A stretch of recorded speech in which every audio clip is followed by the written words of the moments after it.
You've had the buyer before that said, go ahead and leave some information behind. Or you meet with someone and you want to leave them something to help them to remember you by, or just to help them to understand your services. When it comes towards this era of selling, when we're selling remotely, how important are leave behinds? Are they even needed anymore? Today, my friend David Keesee is going to talk to us about that, and hopefully this could help settle the dust and answer some questions that you and I both have.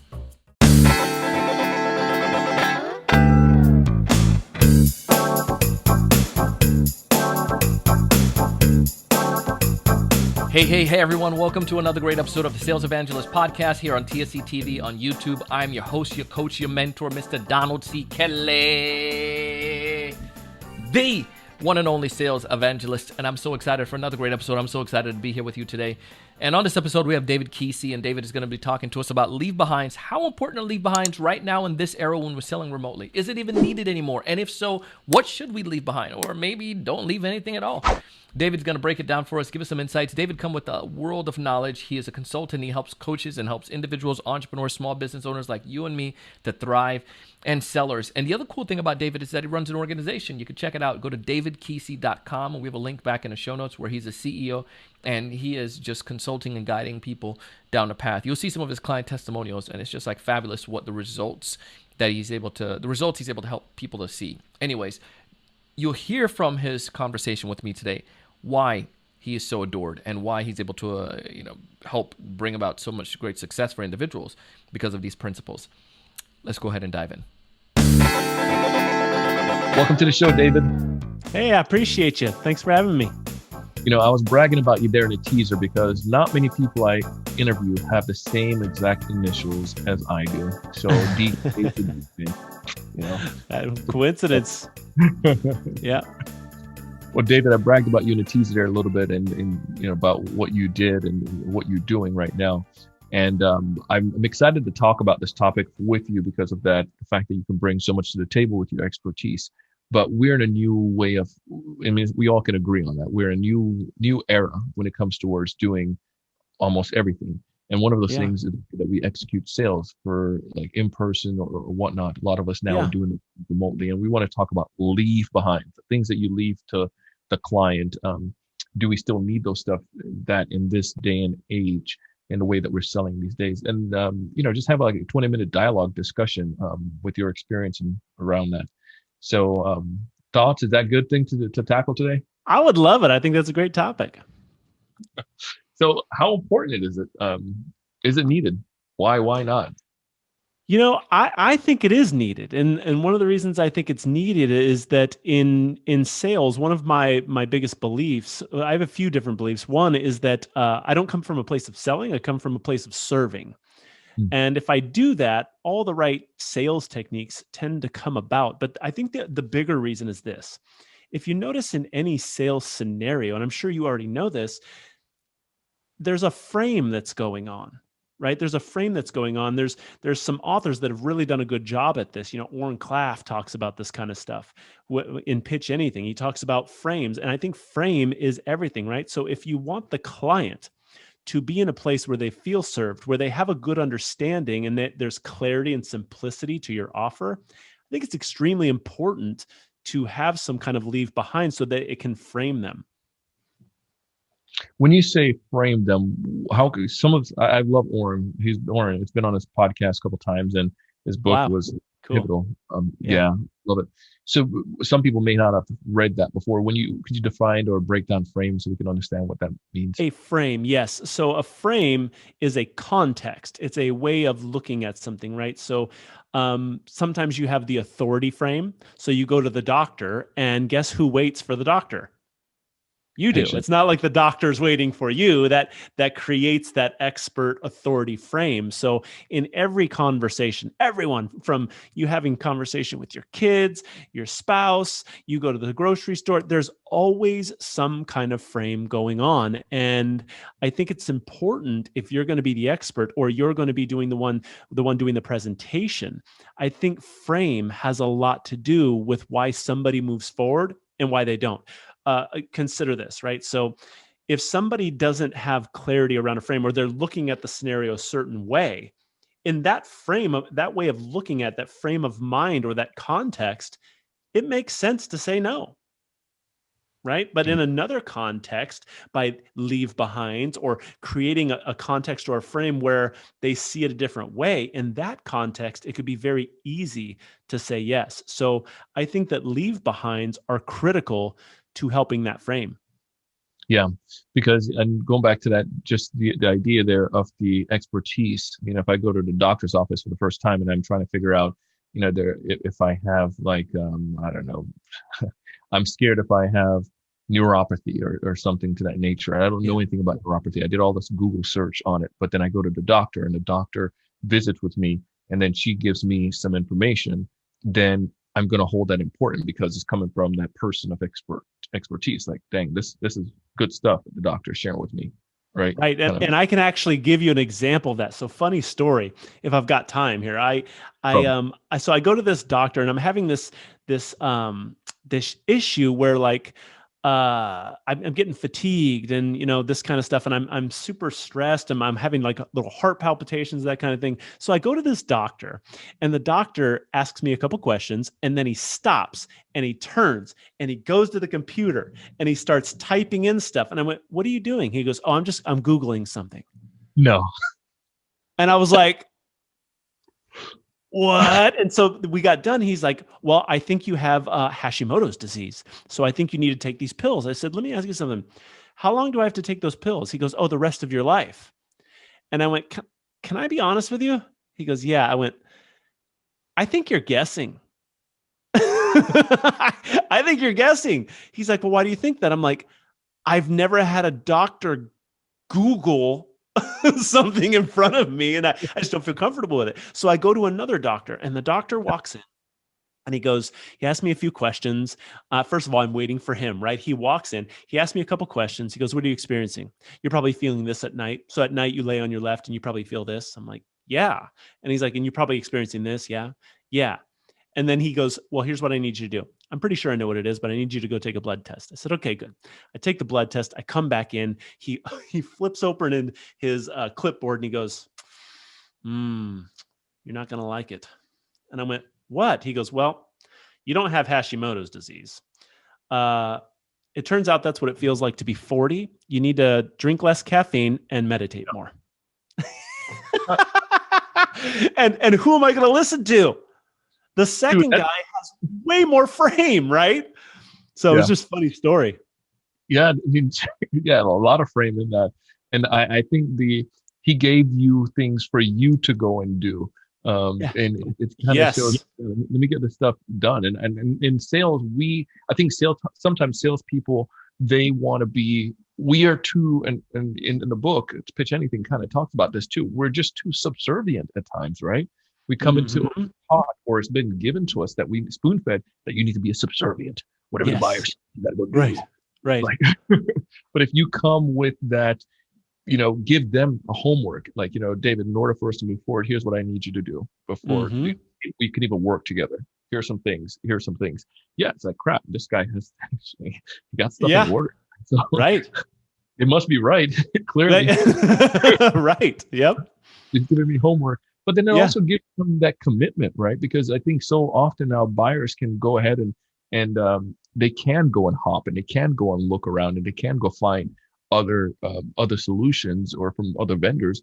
But when they feel that there's a reason behind rhyme or reason behind this task, we're programmed to do that. And I think I like always point out to people, like, you ask somebody a question, more than likely they're going to answer it, because we've been programmed from kids. When someone asks you a question, you answer, and those people usually ask questions are parents and authority figures. So that's right. You know what I mean? So that's the power of questions, right? I mean, in sales, that's why you ask questions, because if we go back to this doctor analogy, if the doctor just came in like he did and just went on Google and then said, "This is what it is," that doctor doesn't have as much authority as the doctor that comes in and says, "Are you feeling this? Are you feeling that? I bet when you roll over on your left side, you feel this, right?" Right. And he asks questions, and that questions creates that authority frame. Yeah. Oh, love it, man.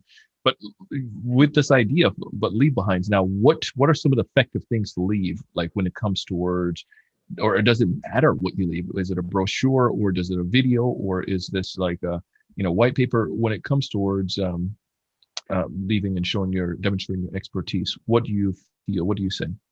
Sure, I'd love to address that. And so before I talk about the leave behinds, what about like giving something beforehand, right? So there's something to consider there, is that you're giving something, maybe an online pamphlet. I mean, there's a beautiful website called beautiful.ai, I believe, beautiful.ai, where you can create these amazing pamphlets and slides to give to people or do a presentation on. I think pre-framing people by giving something before they show up is an excellent, excellent way, right? Maybe case studies that have shown that, you've got social proof, those kinds of things. But in terms of the leave behinds, here's what I've always done. So I used to be the director of sales for a $60 million coaching company. And in that director of sales, one of the things that we were always doing was, okay, well, what can we leave with them that would help convert their mindset? See, most people are trying to get people to say yes. But if you convert their mindset and they have the right mindset, they'll just say yes, right? So it was like, well, okay, specifically we were coaching real estate agents. So it was like, well, what do real estate agents want? Well, they want listings. Do we have any testimonials or any trainings that we've done that demonstrate we know what we're talking about and these people have gotten results? Yes. Okay, cool. So when we go on a presentation with somebody that says, you know what?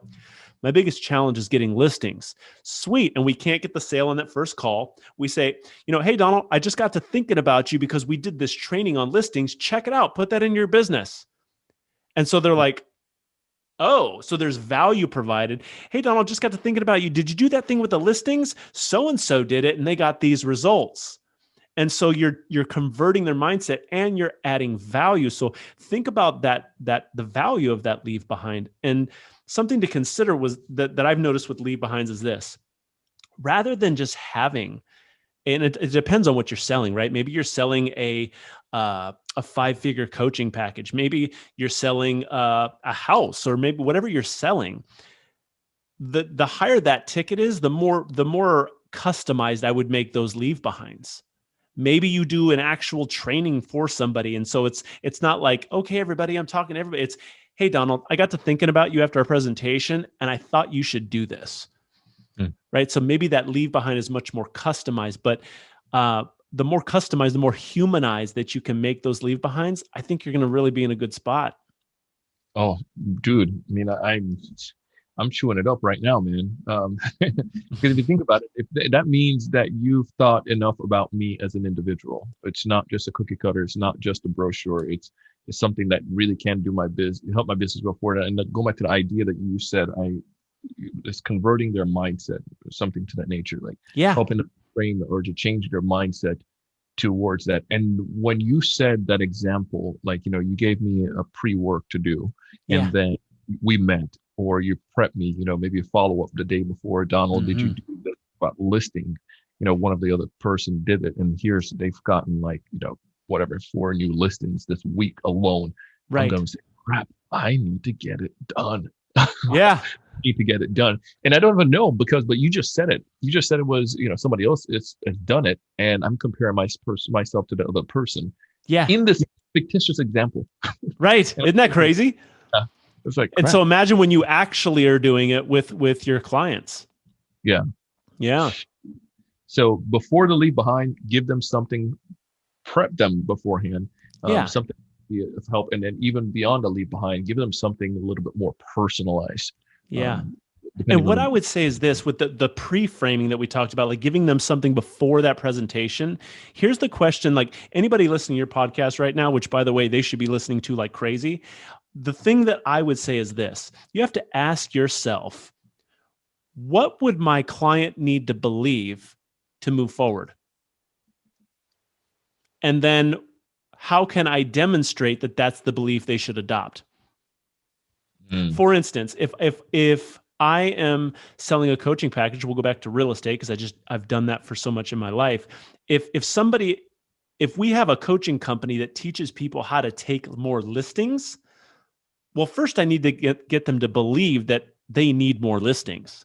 Yeah. If they don't believe that, and then they get on the call then there's all this rework that has to happen, right? And then after we have the presentation, the leave behinds make a lot more sense. So you just ask yourself, well, what would my client have to believe to move forward? And that'll help you develop that content. Yeah. I mean, I think we need to make that a click to tweet or something. What have to believe before to move forward. Yeah. And I think there's it makes the sales rep a little bit more like it just gives more thought towards it. And I think instead of being that order taker, or instead of being somebody just like, feel like they're just pushing buttons, is someone that actually you're prepping for each call. And I understand some of the sales reps who are listening to this are BDRs, and you may have to do a lot of dialogues or a lot of outbound. But if you were to really have that thought, I think your frame of mind would change, and the way that you would operate and the way that you would speak would be different, as opposed to, of course, saying like a pitch. David, you should join our company. Buy our yeah, product. of course. And that was one of the things, I mean, I kind of blew over it really quick, but I mean, even just in the scripting, right? Yeah. So like, hey, so-and-so, I'm just touching base. Hey, so-and-so, I'm following up. Nobody wants to be touched base with. Nobody wants to be followed up with. Rather say something, hey, Donald, I just got to thinking about you. People like to be thought of. That's a completely different frame. So when I say, Donald, I just got to thinking about you because this person took listings and I think you should be next. Right? That is a completely different frame than I'm following up with you for me. Yeah. And it sparks a lot of curiosity, because now I want to, you open the story loop. I want to hear how the story ends. Why? That's a good way of putting it. Right? Yeah. And now I want to, well, yeah. Then are you open to a call, Donald, so I can talk to you more about this? Yeah. And then, like, yeah, of course, I want to know what you're going to say now. Yeah, that's right. Yeah. Dang, dude. Man, you need to come back. You're bringing some gold here, man. I love it, man. I love it. Anytime I can spend time with you. Anybody who can have the opportunity to spend time with you should do it. Oh, man. Well, I appreciate that, man. Yeah, man. My Slack is going off there. People, that's all the money coming in from a ton. That's why. Beyond, so I really need to shut off that notification. Go ahead. Take your time, man. You're good. So, there were, going back to this idea now of, thinking about our leave behinds.